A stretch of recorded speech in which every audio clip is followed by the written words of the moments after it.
In today's video, I'm going to teach you how to create polls on Slack.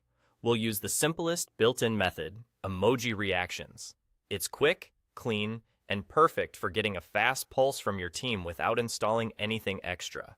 Start by going to the channel or direct message where you want feedback and type your poll question as a normal message.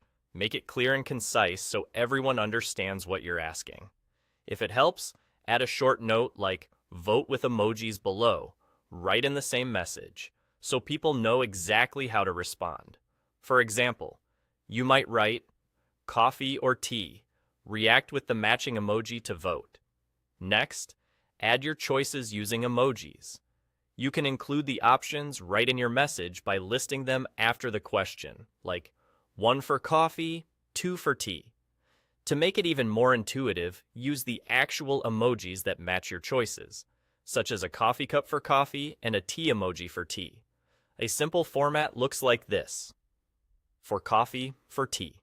Clear labels reduce confusion and help your teammates vote correctly. After you post the message, seed the poll by adding the reaction emojis yourself. Hover over your message, click the Add Reaction icon, and choose the emojis you referenced.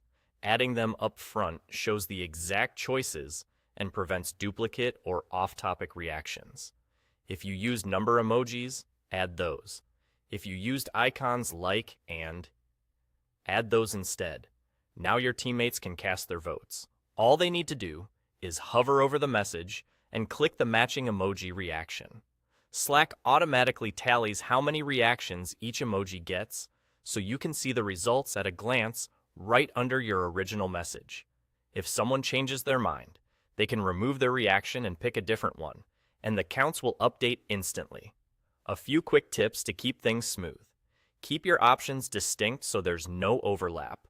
Avoid adding too many choices, and use emojis everyone recognizes. If the poll needs context, like a deadline or any rules, include that in the original message to avoid follow-up confusion. For multi-option polls, list each choice clearly next to its emoji so people know exactly what they're selecting. And there you go. You've created a Slack poll using simple message emoji reactions, and your team can vote in seconds. It's fast, lightweight, and perfect for everyday decisions. Thanks for watching, and happy polling.